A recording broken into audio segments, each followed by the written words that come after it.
L'excitation était palpable dans le petit appartement parisien que je partageais avec Elodie.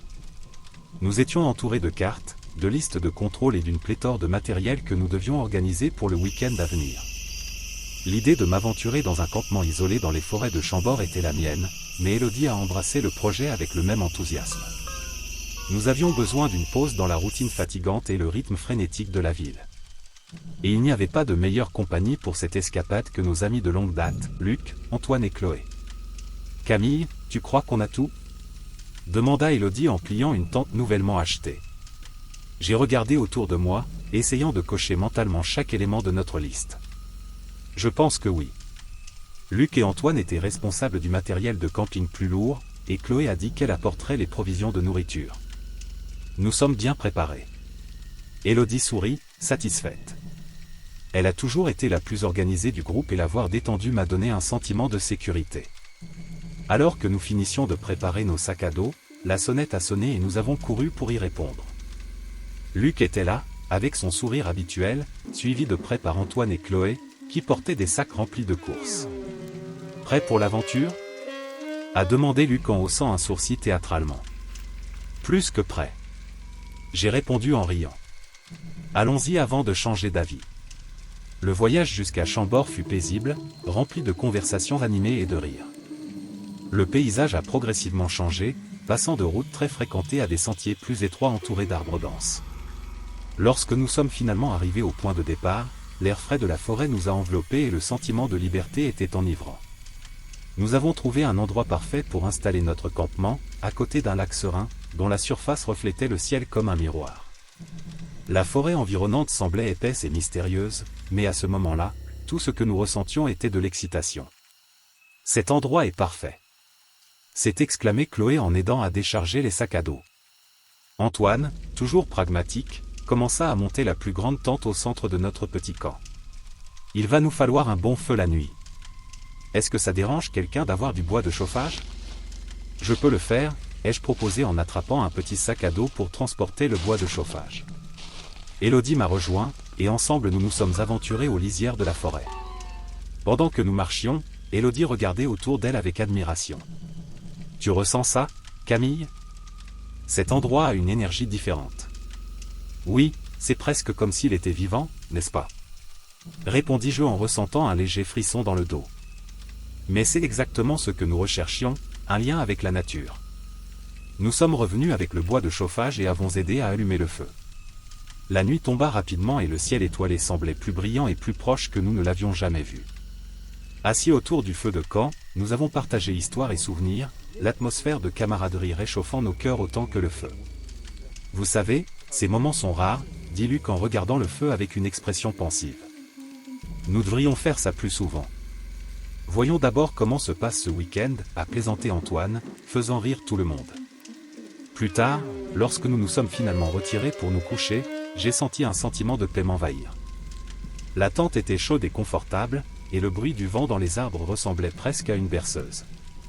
Mais à un moment donné dans la nuit, j'ai été réveillé par un bruit étrange. Cela ressemblait à un murmure venant des profondeurs de la forêt. Je me suis levé lentement, en essayant de ne pas réveiller Elodie, et j'ai écouté plus attentivement. Le son était indistinct, mais il y avait quelque chose qui me mettait mal à l'aise. Peut-être que c'était juste le vent, et j'essayais de m'en convaincre. Je me rallongeai, fermant fermement les yeux, essayant d'ignorer le sentiment que quelque chose n'allait pas. Finalement, la fatigue a gagné et je me suis rendormi. Le lendemain matin, le soleil était au rendez-vous lorsque je me suis réveillé et le camp était déjà occupé. Chloé et Antoine préparaient le petit déjeuner, pendant que Luc vérifiait le matériel. « Bonjour, somnole. » Chloé m'a fait signe avec une tasse de café à la main. « Avez-vous bien dormi ?»« Oui, plus ou moins, » répondis-je en acceptant la tasse et en m'asseyant à côté d'elle. « J'ai eu un sommeil un peu agité, je pense que je suis encore en train de m'adapter à l'environnement. »« C'est normal, » dit Antoine en s'asseyant à côté de nous. « La forêt peut être un peu intimidante au début, mais on s'y habitue vite. » Elodie apparut ensuite, l'air rafraîchi. « Bon matin tout le monde. Que faisons-nous aujourd'hui ? Que diriez-vous d'une promenade autour du lac ? » suggéra Luc. « Nous pouvons explorer un peu et voir ce que cet endroit a d'autre à offrir. » Tout le monde était d'accord et après le petit déjeuner, nous nous sommes préparés pour la randonnée. Le sentier entourant le lac était magnifique, avec de grands arbres formant une canopée au-dessus de nos têtes et le bruit de l'eau créant un fond paisible. Nous avons discuté avec animation, pris des photos et apprécié la beauté qui nous entourait. « Regarde ça !» s'est exclamé Chloé en désignant une clairière devant elle. Ça a l'air d'être un endroit idéal pour une pause. La clairière était vraiment enchanteresse, avec une vue imprenable sur le lac. Nous nous sommes assis sur l'herbe, profitant de la tranquillité des lieux. Luc, toujours curieux, se met à explorer les environs, tandis qu'Élodie s'allonge au soleil, fermant les yeux et soupirant. « C'est exactement ce dont j'avais besoin, » dit-elle en souriant. Je me suis éloigné un peu du groupe, ressentant le besoin d'explorer par moi-même. La forêt environnante semblait ici plus dense et il y avait un sentiment de mystère dans l'air.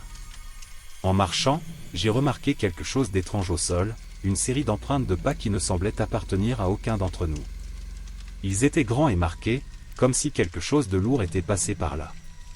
Je suis rapidement revenu au groupe, essayant de ne pas avoir l'air alarmé. « Les gars, je pense avoir trouvé quelque chose. » Tout le monde s'est rassemblé autour de moi pendant que je leur montrais les empreintes. À votre avis, qu'est-ce qui aurait pu faire ça? Antoine s'accroupit pour regarder de plus près. Je ne sais pas, mais ça semble récent. C'est peut-être un gros animal. Ne nous inquiétons pas de ça maintenant, suggéra Luc en essayant de garder un ton léger. Nous sommes là pour nous détendre et nous amuser, tu te souviens. Nous avons accepté et continué notre marche, mais la découverte des empreintes de pas est restée gravée dans mon esprit. Le reste de la journée s'est déroulé sans incident et lorsque nous sommes rentrés au camp, nous étions épuisés mais heureux. La nuit est revenue et nous nous sommes rassemblés autour du feu de camp, partageant des histoires et des rires. Cependant, à mesure que l'obscurité s'approfondissait, je ne pouvais m'empêcher de me sentir mal à l'aise. La forêt était différente la nuit, plus sombre et pleine de secrets. Pendant que les autres parlaient, je me suis retrouvé à regarder les arbres, dans l'espoir de voir quelque chose bouger dans l'ombre. Plus tard, quand tout le monde s'est endormi, je suis resté éveillé pendant un moment, écoutant les bruits de la nuit. Soudain, j'entendis à nouveau ce son étrange, comme un murmure venant de la forêt. Cette fois, cela semblait plus proche et plus distinct. J'ai senti un frisson parcourir ma colonne vertébrale, mais je me suis dit que c'était juste mon imagination. Je me suis allongé, essayant de ne pas penser au bruit, et j'ai fini par m'endormir. Mais le sommeil était agité, troublé par des rêves étranges et des visions d'ombres se déplaçant parmi les arbres. Quand je me suis réveillé le lendemain matin, le sentiment de malaise était toujours là, comme une ombre persistante au fond de mon esprit. Malgré tout, nous étions déterminés à profiter de chaque instant de notre escapade. Après tout, nous étions là pour échapper à la routine et trouver un peu de paix dans la nature. Nous ne savions pas que la forêt de Chambord avait d'autres projets pour nous. Je me suis réveillé le lendemain matin avec un étrange sentiment d'agitation, vestige de ce que j'avais entendu la nuit précédente. La lumière du soleil filtrait à travers la cime des arbres, créant des ombres dansantes sur le sol du camp. Camille était déjà debout, attisant le feu d'étain, tandis qu'Élodie s'éloignait pour explorer les environs. Luc, Antoine et Chloé étaient toujours à l'intérieur des tentes, profitant de leur dernier instant de repos. Je me dirige vers Camille, trop concentré sur ses tâches pour remarquer mon approche. « Avez-vous bien dormi ?» ai-je demandé, essayant de me débarrasser du sentiment d'inconfort qui m'accompagnait depuis la nuit précédente. « Plus ou moins, » répondit-elle sans lever les yeux. « Je pense avoir entendu des bruits étranges. Mais cela doit être juste mon imagination. » Avant que j'aie pu répondre, Élodie est revenue en courant, le visage pâle et les yeux écarquillés. « Vous devez voir ça, les gars, dit-elle, haletante. Nous l'avons suivie jusqu'aux abords du camp, où d'étranges empreintes de pas marquaient le sol humide. Ils étaient grands, presque humains, mais avec quelque chose qui n'allait pas, une forme irrégulière que nous ne pouvions pas identifier. « C'est bizarre », commente Luc qui nous a rejoints. Antoine et Chloé n'ont pas tardé à apparaître, curieux de savoir ce qui se passait. « C'est peut-être un animal », suggéra Chloé, essayant de paraître rationnelle. « Un ours, peut-être ?»« Cela ne ressemble pas à des traces d'ours, » répondis-je, analysant toujours les marques sur le sol. « Mais je ne sais pas non plus ce que ça pourrait être. » Nous avons décidé de ne pas trop nous en soucier. Après tout, nous étions là pour nous détendre et nous amuser, pas pour nous laisser emporter par la peur. Nous avions prévu une promenade à travers la forêt, en espérant que la beauté naturelle des lieux nous distrairait. Au fur et à mesure que nous marchions, la forêt autour de nous semblait plus dense et plus oppressante. Les arbres formaient un plafond presque fermé, ne laissant passer que d'étroites bandes de lumière. Élodie et Camille marchaient devant, discutant avec animation de la faune et de la flore locale, tandis que Luc, Antoine et Chloé les suivaient de près, riant et plaisantant. J'étais au milieu du groupe, essayant de m'imprégner de la tranquillité de l'environnement, lorsque Luc s'arrêta brusquement. « Vous voyez ça, les gars ?» demanda-t-il en désignant une clairière sur notre gauche. Nous avons suivi son regard et avons aperçu une cabane décrépite, presque cachée par la végétation. Le bâtiment semblait abandonné depuis des années, avec des murs couverts de mousse et des fenêtres brisées. Un sentiment de malaise m'envahit et je réalisais que les autres étaient également mal à l'aise. « Nous allons jeter un coup d'œil », suggéra Luc, se dirigeant déjà vers la cabane. « Je ne sais pas si c'est une bonne idée, » dit Chloé avec hésitation. « Cela pourrait être dangereux. »« Oh allez, Chloé, » répondit Luc avec un sourire de défi. « Nous sommes ici pour explorer, n'est-ce pas? Et qui sait ce que nous pourrions trouver à l'intérieur ?» À contre-séhure, nous avons suivi Luc jusqu'à la cabane. La porte était entr'ouverte et grinçait de façon menaçante lorsque Luc la poussa. L'intérieur était sombre et sentait le moisi, mais on pouvait voir quelques vieux meubles et objets éparpillés sur le sol. « Quel endroit étrange !» murmure Élodie en regardant autour d'elle avec méfiance. « On dirait qu'il a été abandonné précipitamment. » Alors que nous explorions la cabane, j'ai senti une présence inquiétante nous observer. J'ai essayé d'ignorer la peur grandissante et j'ai continué à suivre les autres. Luc semblait particulièrement intéressé par une vieille malle dans un coin de la pièce. Il s'agenouilla et commença à manipuler la serrure rouillée pour essayer de l'ouvrir. « Peut-être que nous devrions y retourner, » suggérai-je, sentant un frisson parcourir ma colonne vertébrale. « Nous ne savons pas ce qu'il pourrait y avoir ici. »« Détends-toi, » dit Luc, parvenant enfin à ouvrir le coffre. À l'intérieur, il n'y avait que quelques papiers jaunis et des objets qu'on ne pouvait pas identifier immédiatement. « Tu vois ? Ce n'est pas grave. » Nous avons quitté la cabine avec un sentiment de soulagement, mais le sentiment d'être observé ne nous a pas quittés. De retour au camp, Antoine fait une découverte inquiétante. « Quelqu'un a trafiqué nos fournitures », a-t-il déclaré en brandissant un sac à dos qui semblait plus léger qu'il n'aurait dû. « Il manque certaines choses. De la nourriture, principalement. »« Es-tu sûr que ce n'est pas nous qui l'utilisons plus que nous le pensions ?» demanda Camille en essayant de rester calme. « J'en suis sûr, » déclara Antoine avec un air sérieux. « J'ai fait l'inventaire hier soir. Quelqu'un était là pendant notre absence. » L'atmosphère dans le camp, qui était auparavant empreinte d'attente et de joie, a commencé à changer. Le sentiment d'insécurité flottait dans l'air, comme une ombre qui refusait de disparaître. Nous avons essayé de nous distraire avec des histoires et des rires, mais il était clair que nous étions tous inquiets. Le soir, alors que nous nous retrouvions autour du feu de camp, le sujet des empreintes de pas et des provisions manquantes est revenu sur le tapis. « Peut-être devrions-nous partir demain » suggéra Chloé, la voix tremblante. « Je ne veux pas rester ici si nous sommes en danger. »« Attendons encore un peu » dit Camille, essayant de paraître convaincante. « Cela pourrait n'être qu'une coïncidence. Et si nous sommes vraiment en danger, nous pouvons y faire face ensemble. » La conversation s'est poursuivie, mais l'ambiance est restée tendue. Le bruissement des feuilles et les crépitements occasionnels de la forêt semblaient plus forts et plus menaçants qu'auparavant. Finalement, nous nous sommes endormis, chacun perdu dans ses propres pensées et inquiétudes. Allongé dans ma tente, j'essayais de me débarrasser de la peur et de l'appréhension. Cependant, le souvenir de la cabane et des empreintes de pas continuait à hanter mon esprit. Je ne savais pas que ce seraient les dernières heures de tranquillité que nous aurions avant que le véritable cauchemar ne commence. Alors que le sommeil m'enveloppait lentement, je ne pouvais m'empêcher de penser aux paroles de Luc, à la présence inquiétante que je ressentais dans la cabine et au mystère des fournitures manquantes. Quelque chose n'allait pas dans cette forêt, et nous étions sur le point de découvrir à quel point l'abîme qui nous attendait serait profond et terrifiant. Cette nuit s'est avérée être une véritable épreuve pour nos nerfs. Après les événements étranges survenus dans la journée, Chloé a suggéré que nous restions tous ensemble et entretenions un feu. Honnêtement, c'était une idée sensée. L'idée d'être séparés, même pour un bref instant, semblait insupportable. Nous étions tous assis autour du feu de camp, essayant de nous réconforter dans la lumière et la chaleur des flammes qui dansaient dans l'air frais de la nuit. Antoine était à côté de moi et je sentais la tension dans ses muscles. Il a essayé de le cacher, mais il était clair qu'il avait aussi peur que moi.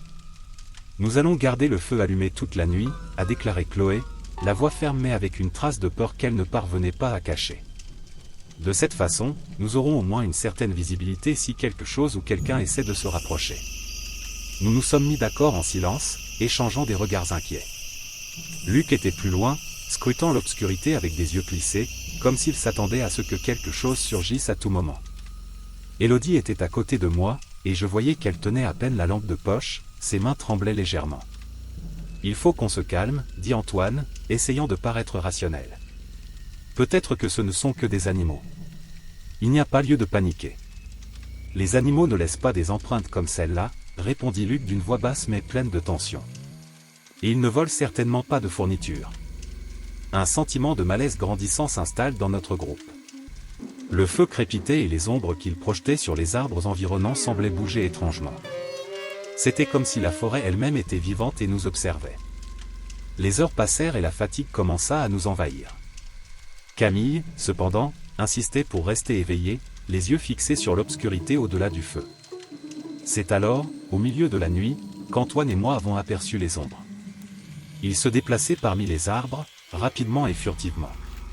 Anthony m'a attrapé le bras et j'ai senti un frisson parcourir ma colonne vertébrale. « Tu as vu ça » murmura-t-il, la voix tremblante. « J'ai vu » répondis-je, essayant de contrôler la panique qui menaçait de m'envahir. « Mais qu'est-ce que c'est ?»« Je ne sais pas » dit Antoine, « mais on ne peut pas les laisser nous prendre au dépourvu. » Nous avons décidé de ne pas alarmer les autres immédiatement, mais sommes restés en alerte, guettant tout mouvement suspect. La nuit semblait s'éterniser, chaque minute se transformant en une éternité. Finalement, les premières lueurs du matin ont commencé à apparaître à l'horizon, apportant avec elles un sentiment de soulagement temporaire. Élodie fut la première à sortir de la tente et son cri coupa l'air comme un couteau. Nous y avons couru et avons vu les rayures sur la toile. Ils étaient profonds et déchiquetés, comme si quelque chose aux griffes acérées avait tenté d'y pénétrer. « Ce n'est pas l'œuvre d'un animal, » dit Luc en examinant les marques. « Nous avons affaire à quelque chose de bien plus sinistre. »« Nous devons sortir d'ici, » dit Chloé d'une voix urgente. « Cela devient trop dangereux. »« Nous ne pouvons pas partir, » a argumenté Antoine. « Nous sommes au milieu de la forêt et nous ne savons pas ce qui nous entoure. Nous avons besoin d'un plan. » Nous avons passé le reste de la matinée à discuter de nos options. La situation devenait intenable et la peur était palpable parmi nous. Nous avons décidé qu'il valait mieux rester ensemble et essayer de comprendre ce qui se passait avant de prendre une décision hâtive. Alors que nous nous préparions pour une autre journée incertaine, j'ai regardé mes amis. Camille, qui avait toujours été la plus courageuse d'entre nous, paraissait désormais pâle et effrayée. Élodie, qui avait toujours été la voix de la raison, était au bord de l'effondrement.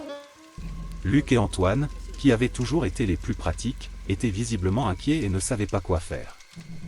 Et Chloé, qui avait toujours été la plus optimiste, commençait à perdre espoir. « Restons ensemble, » dit Camille, essayant de paraître confiante. « Si nous restons unis, nous pouvons surmonter cette épreuve. » Nous avons acquiescé, mais au fond, nous savions tous que nous étions confrontés à quelque chose qui dépassait notre entendement. La forêt de Chambord, avec ses sombres secrets et ses sinistres mystères, nous mettait à l'épreuve d'une manière que nous n'aurions jamais pu imaginer. La journée s'écoulait lentement et nous surveillions le camp à tour de rôle. La tension était presque insupportable et chaque bruit dans la forêt semblait amplifié, comme si quelque chose se cachait toujours. Vers midi, nous avons décidé d'explorer les environs du camp à la recherche d'indices susceptibles de nous aider à comprendre ce qui se passait. « Séparons-nous en deux groupes » proposa Luc. Chloé et moi partons vers le sud, pendant que Camille, Antoine et Élodie explorent le nord. Mais nous ne nous éloignerons pas trop. Il faut être de retour dans 1 heure. Nous avons accepté le plan et nous nous sommes séparés. Alors que nous marchions à travers la forêt dense, j'ai essayé de me concentrer sur les sons qui nous entouraient, mais mon esprit était occupé par des pensées sombres. Qu'est-ce qui pourrait bien nous observer? Et pourquoi avons-nous été pris pour cible? Nous avons trouvé d'étranges empreintes de pas sur le sol, mais rien qui puisse nous donner une réponse claire. Le sentiment d'être observé ne disparaissait jamais et je ne pouvais m'empêcher de jeter un coup d'œil par-dessus mon épaule toutes les quelques minutes. « Il faut qu'on y retourne » dit finalement Antoine. « Nous ne trouvons rien et nous ferions mieux de ne pas trop nous éloigner. » Nous avons accepté et avons commencé à retourner au camp. À notre arrivée, nous avons trouvé Luc et Chloé qui nous attendaient. Ils n'avaient rien trouvé d'utile non plus. Nous sommes revenus là où nous avons commencé, a déclaré Chloé, frustrée. Que allons-nous faire maintenant? Essayons de rester calmes, propose Camille. Nous devons réfléchir à une solution logique. Peut-être devrions-nous explorer à nouveau la cabane abandonnée. Il y a peut-être quelque chose là-bas qui nous aidera à comprendre ce qui se passe. C'était une idée risquée, mais cela semblait être notre seule option. Nous avons décidé que Luc et Camille iraient au chalet pendant que les autres resteraient au camp, entretenant le feu et surveillant les alentours. Si quelque chose arrive, dit Luc avant de partir. Nous reviendrons dès que possible. Pendant que nous attendions, la tension montait. La forêt semblait plus calme que jamais, et chaque minute qui passait sans nouvelles de Luc et Camille faisait battre mon cœur plus vite. Finalement, après ce qui nous a semblé une éternité, nous avons entendu des pas approcher. Luc et Camille sortent de la forêt, l'air désemparé. Nous avons trouvé quelque chose, dit Camille, la voix tremblante. Dans la cabane, il y avait un journal. Il parlait de disparitions et d'activités paranormales dans la région. Il semblerait que cette forêt ait une sombre histoire. Cela explique les événements étranges, dit pensivement Antoine. Mais qu'allons-nous faire à ce sujet? Nous devons décider de notre prochain mouvement, a déclaré Luc. Nous ne pouvons pas rester assis ici et attendre que quelque chose se passe. Alors que nous discutions de nos options, un sentiment de désespoir a commencé à s'installer. Nous étions dans une situation terrible, entourés de quelque chose que nous ne pouvions pas comprendre ou voir clairement. La seule certitude était qu'il fallait rester ensemble et trouver un moyen de sortir de cette forêt avant qu'il ne soit trop tard. La nuit tombait à nouveau et le sentiment d'un danger imminent ne faisait qu'augmenter. Nous avons décidé de maintenir le feu allumé et d'organiser une veillée toute la nuit. Nous ne savions pas ce que l'avenir nous réservait, mais nous étions déterminés à y faire face, ensemble. C'est alors que j'ai remarqué quelque chose d'étrange dans les yeux de Camille. Il y avait une lueur particulière, presque comme si elle en savait plus que ce qu'elle laissait entendre. Avant que je puisse lui demander, elle détourna le regard et un sentiment de méfiance s'installa dans mon cœur. La nuit s'annonçait longue et je ne savais pas si nous étions prêts à affronter les horreurs que nous réservait encore la forêt de Chambord. Le jour commençait à s'éclaircir, mais le brouillard épais qui planait sur le lac et la forêt environnante donnait l'impression que la nuit n'était pas encore terminée. Je me suis réveillé en sursaut, le souvenir des ombres de la nuit précédente encore frais dans mon esprit. J'ai regardé autour de la tente et j'ai vu Élodie recroquevillée dans le sac de couchage à côté de moi. La tranquillité apparente de notre camp contrastait brutalement avec l'inquiétude que j'éprouvais. Luc, toujours le plus intrépide d'entre nous, était déjà réveillé et semblait avoir pris une décision. « Je retourne dans cette cabane », annonça-t-il, la voix ferme malgré nos protestations. « Luc, ce n'est pas prudent d'y aller seul », prévint Antoine en posant une main sur l'épaule de son ami pour tenter de l'en dissuader. « Il faut que quelqu'un découvre ce qui se passe ici », répondit Luc, déterminé. Nous ne pouvons pas rester les bras croisés et attendre que quelque chose de pire se produise. Chloé, jusqu'alors restée silencieuse, finit par prendre la parole. « Si tu insistes pour y aller, prends au moins ça. » Elle lui tendit une lampe de poche et un couteau de chasse. « Et s'il te plaît, sois prudent. » Luc hocha la tête pour le remercier avant de disparaître dans le chemin qui menait à la cabane. Le silence qui suivit leur départ était presque assourdissant, rempli uniquement par les bruits lointains de la forêt. Chaque minute qui passait semblait une éternité et la tension entre nous ne faisait qu'augmenter. Finalement, Élodie a rompu le silence, nous ne pouvons pas rester les bras croisés. Il faut faire quelque chose. Je suis d'accord, dit-il en essayant de garder une voix ferme. Allons à la cabane. Peut-être que nous trouverons un indice sur ce qui se passe. Antoine et Chloé ont accepté et nous nous sommes rapidement préparés à nous lancer à la poursuite de Luc. La forêt semblait encore plus oppressante à la lumière du jour, les ombres des arbres créant des formes inquiétantes autour de nous. Nous avons marché dans un silence tendu, chacun perdu dans nos propres pensées, jusqu'à ce que nous apercevions enfin la cabane. À mesure que nous nous approchions, un sentiment d'inconfort m'envahit.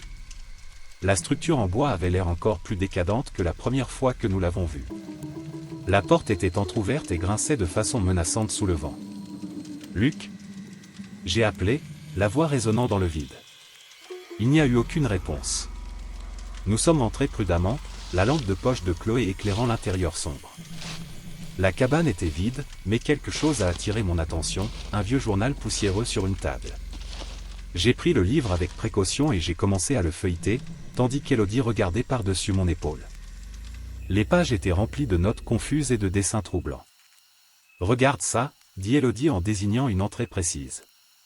Disparition, activité paranormale, ça explique beaucoup de choses. Mon cœur s'emballa en lisant ces mots, de plus en plus convaincu que nous étions en grand danger. Nous devons retrouver Luc et sortir d'ici le plus vite possible. Pendant ce temps, Antoine et Chloé décident d'explorer la forêt autour du chalet, espérant trouver un indice sur l'endroit où se trouve Luc. Ils marchèrent prudemment à travers les arbres, la tension étant évidente à chaque pas. C'est alors qu'ils tombèrent sur une clairière qui semblait sortie d'un cauchemar. La clairière était couverte d'étranges symboles, dessinés au sol avec une précision inquiétante. Des ossements éparpillés partout, certains clairement humains, d'autres d'origine indéterminée. « C'est horrible », marmonna Chloé en mettant sa main à sa bouche pour étouffer un cri. Antoine, malgré sa terreur manifeste, essayait de rester calme. « Nous devons rentrer et le dire aux autres. Ce n'est pas un endroit sûr. Nous sommes retournés au camp, où nous nous sommes retrouvés. » L'expression d'Antoine et Chloé disait tout. « Nous avons trouvé quelque chose d'horrible », commença Antoine, la voix tremblante. « Une clairière pleine de symboles et d'os étranges. Je pense que Luc pourrait être en danger. » Mon cœur se serra en entendant cela. Nous devons trouver Luc. Maintenant. Nous avons rassemblé nos forces et avons décidé que, malgré notre peur, nous ne pouvions pas abandonner notre ami. La forêt semblait plus hostile à chaque pas que nous faisions, le bruit de nos propres pas se mélangeant aux bruits inquiétants autour de nous. Nous avons marché vers la clairière que nous avaient décrite Antoine et Chloé, les mains moites et le cœur battant à tout rompre dans la poitrine. Finalement, nous sommes arrivés sur place.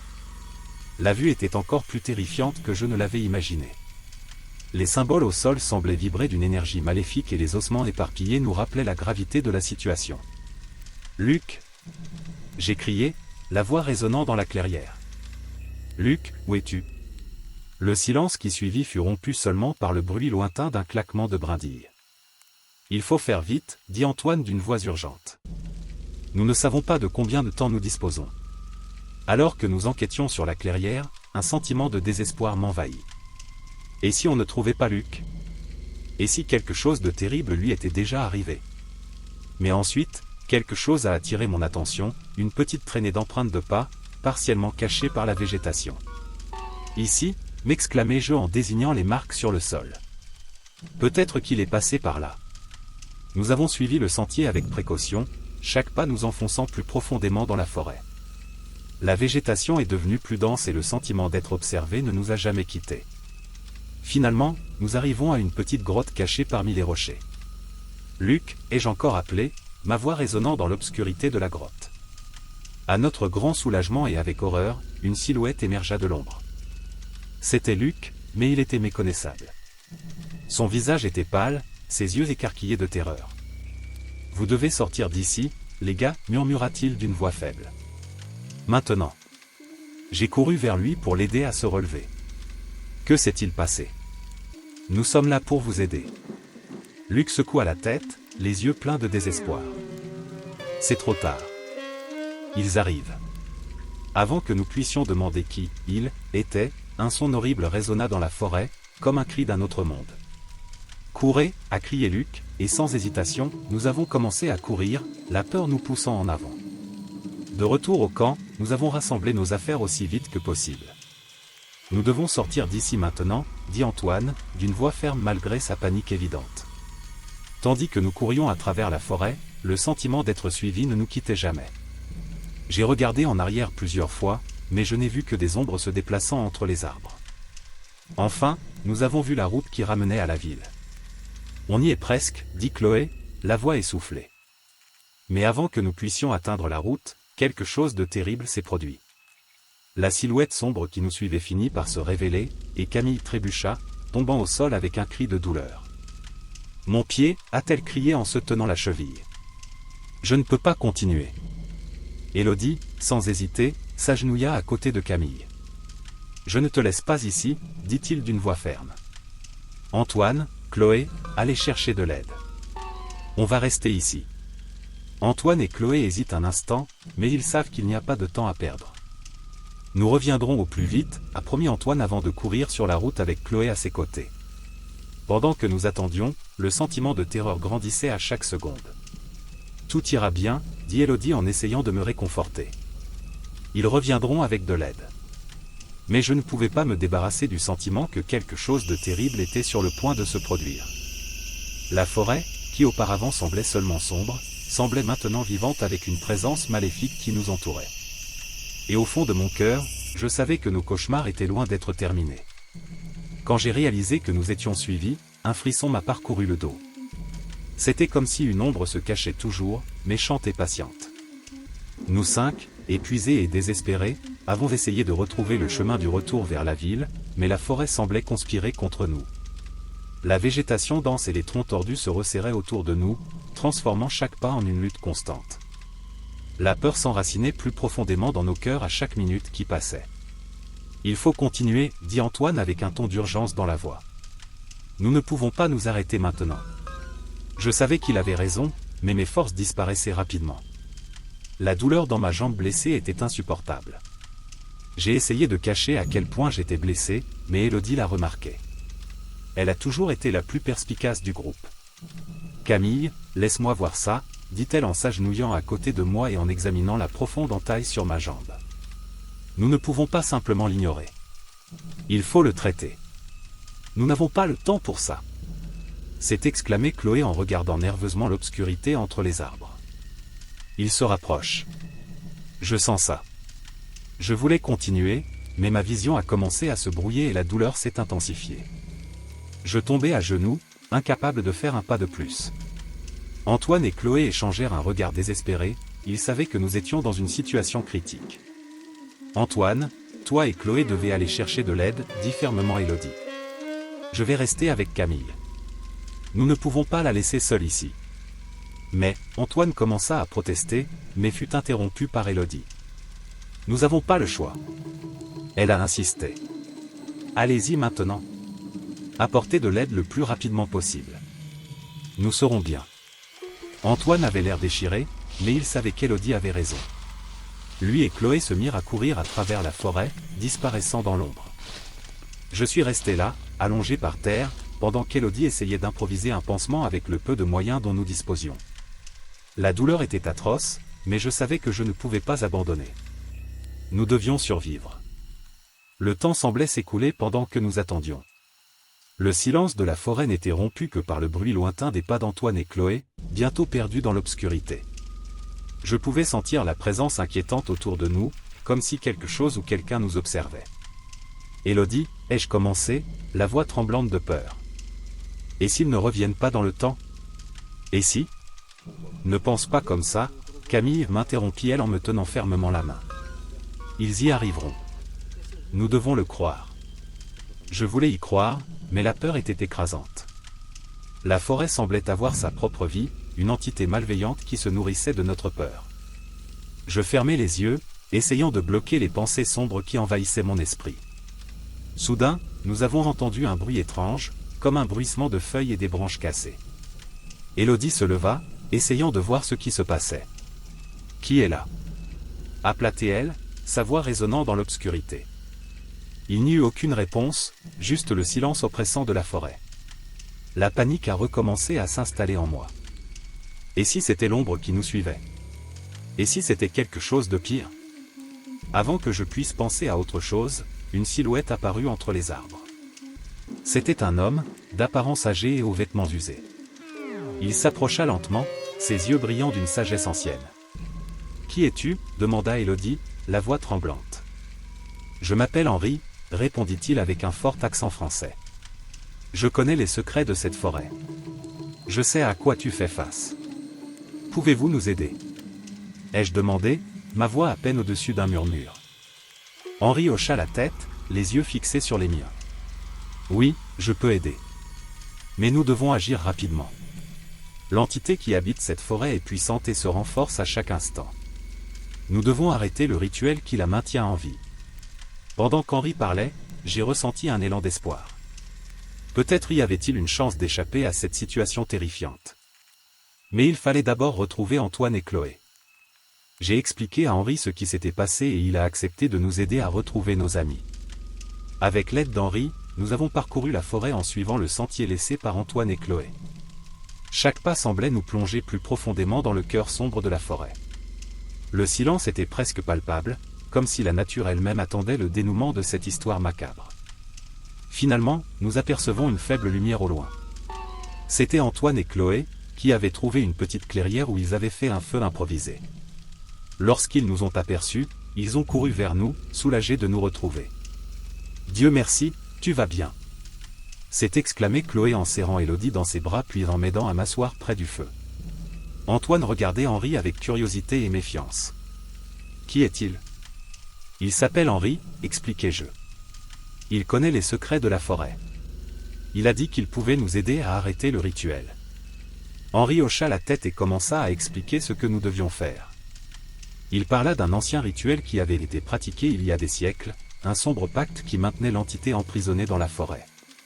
Mais quelque chose n'allait pas, et maintenant l'entité se libérait, se nourrissant de notre peur et de notre désespoir. « Nous devons accomplir un contre-rituel, dit Henri. Mais c'est dangereux. L'entité fera tout pour nous arrêter. » Comme Henri l'a expliqué, je pouvais voir la détermination dans les yeux d'Antoine et de Chloé. Nous avions tout peur, mais nous savions que nous n'avions pas d'autre choix. Il fallait y mettre fin une fois pour toutes. « Que devons-nous faire » a demandé Antoine, sa voix ferme. Henri commença à expliquer les étapes du contre-rituel, détaillant chaque mouvement et mot que nous aurions besoin d'utiliser. C'était complexe et impliquait des connaissances anciennes que seul Henri possédait. Mais nous étions prêts à essayer, à nous battre pour nos vies et notre santé mentale. La nuit était sombre et froide lorsque nous avons commencé le rituel. La pleine lune flottait dans le ciel, projetant une pâle lumière sur la clairière. Henri nous a positionnés en cercle autour d'une pierre ancienne, pleine de symboles étranges. Il a commencé à réciter des mots dans une langue que je ne reconnaissais pas, sa voix résonnant dans la nuit. Au fur et à mesure que le rituel se poursuivait, j'ai senti la présence de l'entité s'intensifier autour de nous. C'était comme si la forêt elle-même était vivante, observant chacun de nos mouvements. Soudain, un vent glacial souffle sur la clairière, éteignant le feu et nous plongeant dans l'obscurité. « Ne vous arrêtez pas !» a crié Henri, sa voix traversant le silence. « Continuez à réciter les mots !» Nous avons fait ce qu'il a dit, nos voix tremblantes essayant de suivre les étapes du rituel. La sombre présence se rapprochait, comme si elle allait nous dévorer à tout moment. Mais nous continuons notre route, nos cœurs battant à l'unisson avec la pierre ancienne sous nos pieds. Soudain, j'ai ressenti une douleur intense dans ma tête, comme si quelque chose essayait d'entrer dans mon esprit. Je tombais à genoux, mais continuais à réciter les mots, chaque syllabe sortant difficilement. J'ai regardé Élodie, qui était à côté de moi, et j'ai vu la peur dans ses yeux. Mais elle a aussi continué, déterminée à se battre jusqu'au bout. Puis quelque chose d'incroyable s'est produit. La pierre sous nos pieds commença à briller d'une lumière intense, comme si elle se réchauffait de l'intérieur. L'entité poussa un cri perçant, un son qui semblait déchirer le tissu même de la réalité. Henri continuait de réciter, sa voix s'élevant au-dessus du chaos. La lumière de la pierre s'intensifia, illuminant toute la clairière. L'entité commença à se briser, sa forme sombre se désintégrant dans la lumière. Finalement, avec un dernier cri, il disparut complètement, ne laissant que le silence de la nuit. Je suis tombé au sol, épuisé mais soulagé. Nous l'avions fait. Le rituel avait fonctionné. L'entité a été détruite et la forêt a commencé à se sentir moins oppressante, comme si une grande ombre avait été supprimée. Henri s'est approché et m'a aidé à me relever. « Vous avez été courageux, dit-il, la voix pleine de respect. L'entité a été vaincue, mais la forêt recèle encore de nombreux secrets. Tu ferais mieux de partir maintenant, tant que tu le peux. » Nous avons accepté, remerciant Henri pour son aide. Grâce à ses conseils, nous avons pu retrouver notre chemin vers la ville. Les premières lueurs de l'aube ont commencé à apparaître à l'horizon alors que nous sortions enfin de la forêt. Tandis que nous marchions en silence, chacun de nous réfléchissait à ce qui s'était passé. Nous savions que nos vies ne seraient plus jamais les mêmes. Cette expérience nous a profondément marqués, mais elle nous a aussi rapprochés d'une manière que nous n'aurions jamais imaginée. Avec Camille blessée à mes côtés et la silhouette sombre qui nous poursuivait toujours, l'atmosphère était pleine de peur et de tension. Antoine et Chloé étaient partis désespérément chercher de l'aide, et je suis resté avec Camille, essayant de rester calme et de soigner sa blessure. C'est alors qu'apparut Henri, le vieil ermite, apportant avec lui une aura d'urgence et une connaissance approfondie des secrets de la forêt. Nous devons agir vite, a déclaré Henri, le regard reflétant un mélange d'inquiétude et de détermination. Il existe un ancien rituel que nous devons interrompre avant que l'entité ne se réveille complètement. J'ai regardé Camille, qui était pâle et en sueur, puis Élodie, qui gardait fermement sa main dans la mienne, essayant de lui donner un peu de force. « Que devons-nous faire » ai-je demandé, ma voix se brisant de peur. Henri nous a guidés vers une clairière où d'anciens symboles étaient gravés dans le sol. Il a expliqué que ces symboles faisaient partie d'un rituel qui, s'il n'était pas arrêté, porterait malheur non seulement à nous, mais aussi à quiconque s'approcherait de cette forêt. Antoine, revenu avec Henri, était à mes côtés, prêt à suivre les instructions de l'ermite. Pendant qu'Henri et Antoine se préparaient à accomplir le rituel, Élodie et moi avons décidé d'explorer les environs à la recherche de Luc, notre ami disparu. La forêt semblait plus dense et plus sombre que jamais, chaque ombre semblait se déplacer avec sa propre vie. À chaque pas, l'air semblait plus lourd et le sentiment d'être observé ne nous quittait jamais.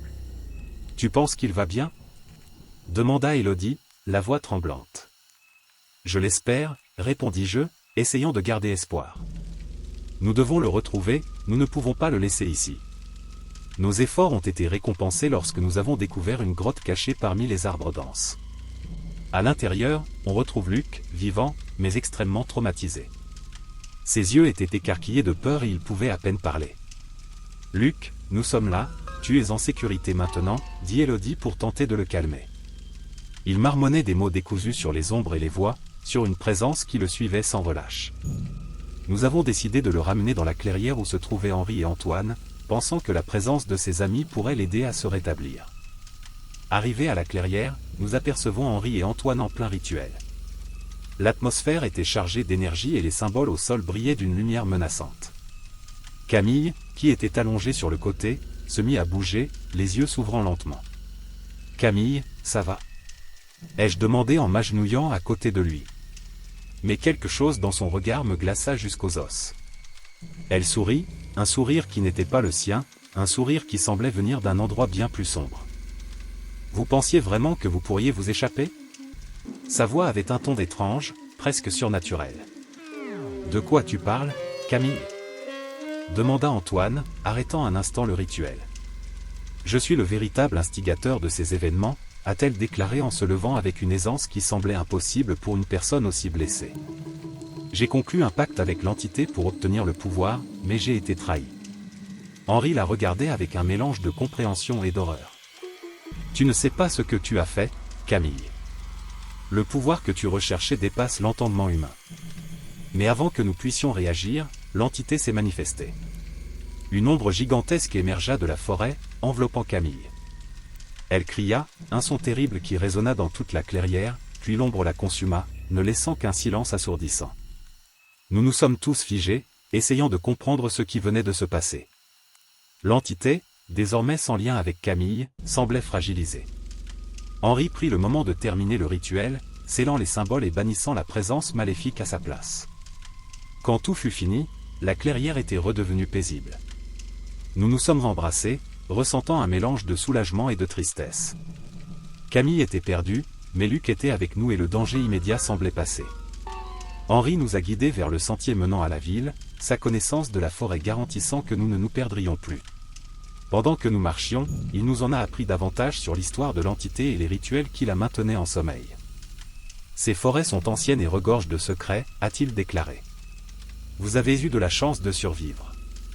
Beaucoup d'autres n'ont pas eu cette chance. Lorsque nous sommes enfin arrivés dans la ville, nous avons eu l'impression de sortir d'un cauchemar.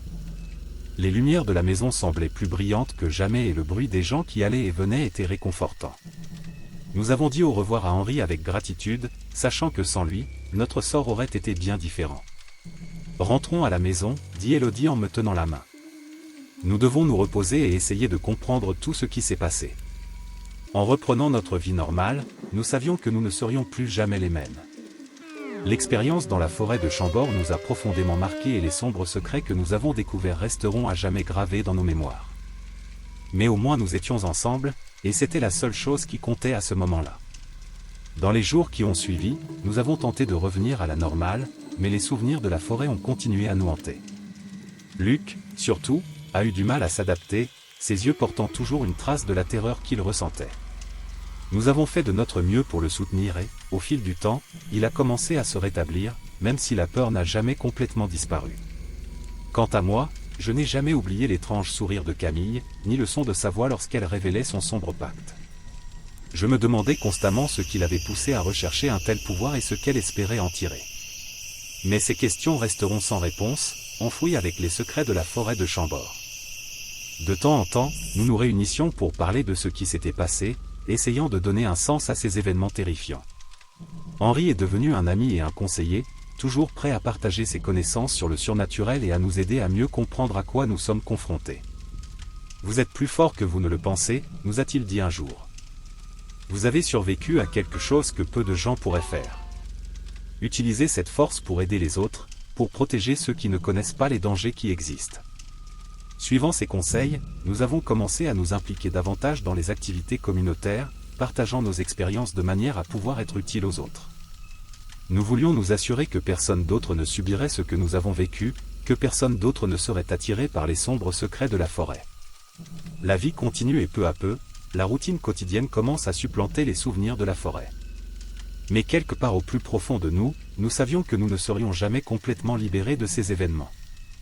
Ils faisaient désormais partie de nous, rappelant constamment la fragilité de la ligne qui sépare le monde connu de l'inconnu.